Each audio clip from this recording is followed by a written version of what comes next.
बगड़ावतों के विनाश के बाद एक दिन राव जी अपने दरबार में कहता है, बगड़ावत तो मेरे भाई थे। मां भवानी के कोप से सभी युद्ध में काम आ गए। उनके कोई टाबर बचे हो तो मैं उनको पाल पोस कर बड़ा करूं और वापस बगड़ावत खड़ा करूं। तुम लोगों में से किसी को पता हो तो बताए। यह बात छोचू भाट का मौसेरा भाई गांगा भाट सुन लेता है। उसे पता होता है कि बगावतों के 140 कुमारों को छोचू भाट भाट मगरे में पाल रहा है। महाराज, बगड़ावतों के 140 कुमारों को छोचू भाट भाट मगरे में पाल रहा है।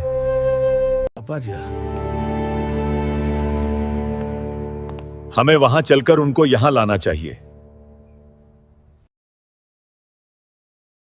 राव जी बच्चों को लाने की आज्ञा दे देता है।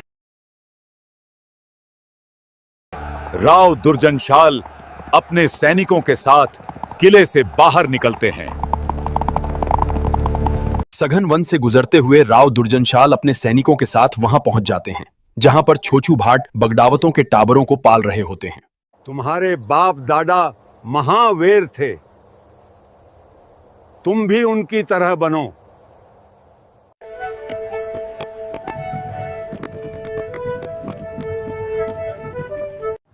भाट मगरे पर छोचू भाट सभी बगड़ावत कुमारों को तरह तरह की शिक्षा भी दे रहे थे।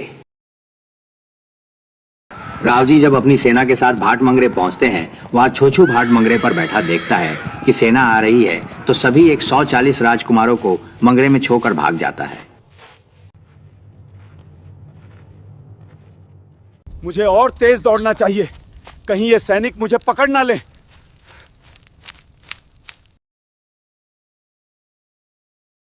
सैनिकों को छोचू भाट बालकों का पता बता देता है। राव जी, इनको पालने की गलती मत करना। ये बगड़ावतों के वंशज हैं और पूरे 140 हैं। उनको हराने में ही 6 महीने लग गए थे। इनसे कैसे निपटोगे? राव जी कालू मीर पठान की बात मान जाते हैं और उन्हें मारने का आदेश दे देते हैं। कालू मीर पठान उन बच्चों को वही मार देता है। उनमें से एक बच्चा बच जाता है, भूणा जी। उसे पत्थर पर पटक देते हैं, लेकिन वह बच्चा नहीं मरता है। इन्हें लक्ष्मण का अवतार बताया गया है। ये बालक चमत्कारी है, हमारे सैनिक इसका कुछ नहीं बिगाड़ पाए। ऐसा क्या गुण है इस टाबर में? चटन टूट गई पर इसको खरोच तक नहीं आई।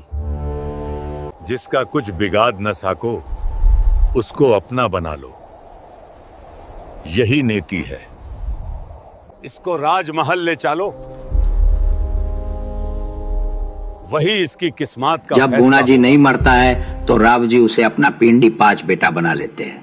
अपनी पीली के चीरा लगाकर एक दूसरे का खून आपस में मिलाकर धर्म बेटा बना लेते हैं। मैं राव दुर्जनशाल इस बालक को अपना धर्म बेटा बनाने की घोषणा करता हूं। रानी जी, इसको तारादे के साथ साथ पाल पोष कर बड़ा करोगे।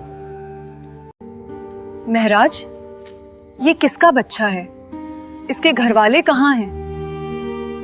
यूं समझो हमारी भगवान ने सुन ली। बहुत चमत्कारी बालक है।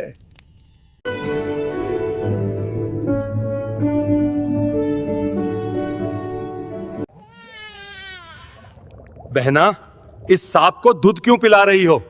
ये बगड़ावतों का वंशज है। भाई पातल, हमारे इतने प्रयासों के बाद भी इसका कुछ नहीं बिगड़ा। भाई सातल, ये किस मिट्टी का बना है? इसका कुछ तो करना पड़ेगा। रानी भूणा जी को हाथी के पावों से कुचलवाने को कहती है। अब तो इस सपोड़े को भगवान भी नहीं बचा सकता। हाथी उन्हें अपनी सूंड से उठाकर अपनी पीठ पर बैठा लेता है। यह सब देखकर रानी जी के भाई चांदारुन के रहने वाले सातल पातल, हमारे प्यारे जबरदस्ती के भांजे, तू किस मिट्टी का बना है? तेरा कोई भी आहित क्यों नहीं होता? भूणा जी की चट्टी अंगुली काटकर उन्हें खांडे राव का नाम देते हैं। सातल पातल भूणा जी की अंगुली काटते समय ये कहते हैं कि भांजे जब तू बहा हो जावे, तब तेरे में ताकत हो तो हमसे बैर ले लेना। ये बात वहां बैठा एक पूनिया जाट सुन लेता है और इस बात को गांठ बांध लेता है।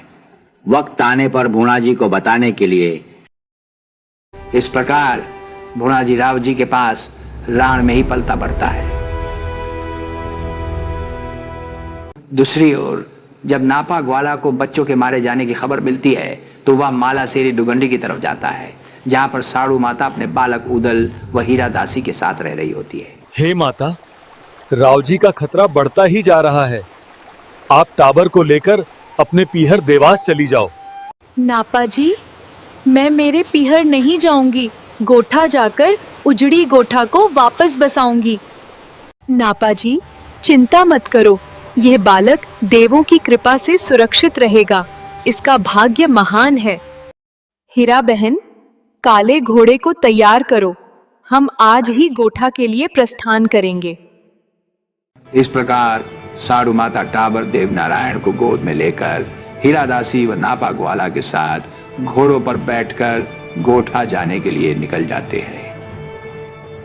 क्या दीदी, आज पानी कुछ ज्यादा ही ठंडा लग रहा है। वह हाँ बहन, सुबह सुबह कुएं का पानी ऐसा ही होता है। मैंने सुना है साड़ू माता के यहाँ एक चमत्कारी बालक का जन्म हुआ है। सुनी गोठा फिर बसेगी। हमारी गायों का रखवाला आ गया है। आज हमारे उदल गोठा आ रहे हैं। बहनों, स्वागत के लिए तैयार हो जाओ।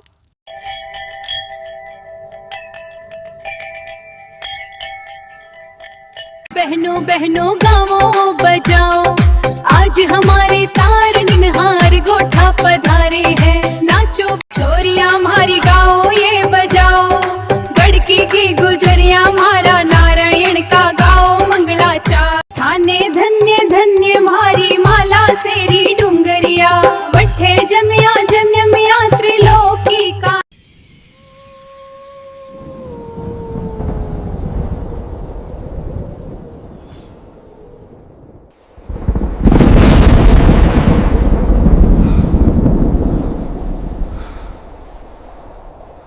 तुम्हारा विनाश करने वाला गोठा में आ चुका है। आसपास जितनी भी डाकनियां हैं, सभी को दरबार में बुलाया जाए। ये मेरा हुक्म है। राज्य की प्रसिद्ध डाकनियों को दरबार में बुलाया जाता है। तुम गोठा गांव में जाओ और साड़ू गुजरी के घर में खेल रहे टाबर को यहां लाओ। सभी डाकनियां लंबे लंबे घूंघट निकालकर साड़ू माता के घर में प्रवेश करती है। वह जब घर में प्रवेश करती है, साड़ू माता ध्यान में लीन होती है। वे सभी सीधे शिशु देवनारायण के पालने के पास पहुंचती है, जहां पर देखती है एक तेजस्वी बालक पालने में सो रहा है, जिसके चारों ओर बड़े बड़े बिच्छू परिक्रमा लगा रहे हैं। ये दृश्य देखकर डाकनियां घबरा कर वहां से बाहर निकलती है और सीधे राण आ जाती है। वह बालक को मरा समझ लेती है और राव जी के पास पहुंच जाती है। हाँ, अब टाबर नहीं रहा।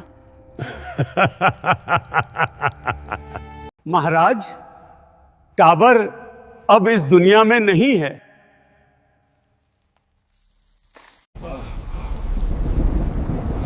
तुम्हारा काल गोथा में पल रही है, उसे कोई नहीं मार सकता। मैंने रात भयानक सपना देखा। वह बालक अभी भी जीवित है।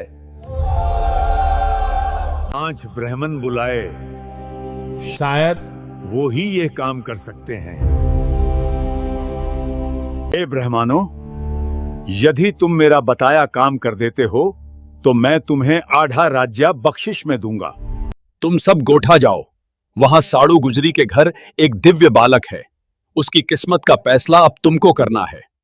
भेक्षाम देहि माता, भेक्षाम देहि माता, भेक्षाम देहि माता। लीजिए महाराज झोली फैलाइए।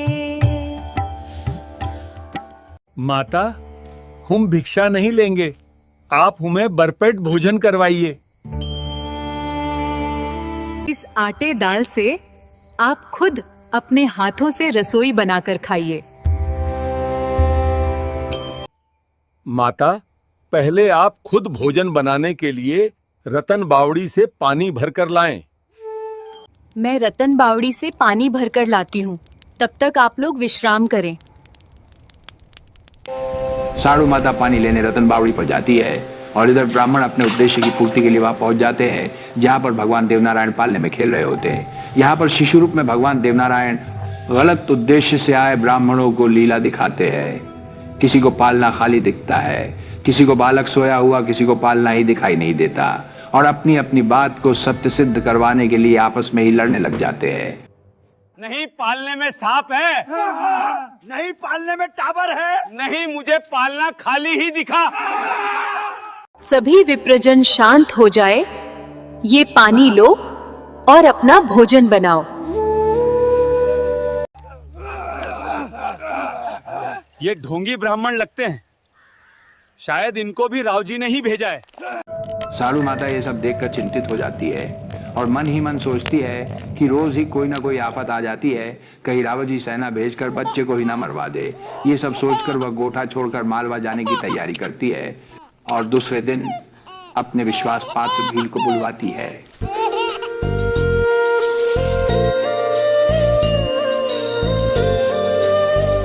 हीरा बहन, मालवा चलने की तैयारी करो और नापा भाई से कहो सभी जानवरों को भी मालवा ले जाने की तैयारी करें।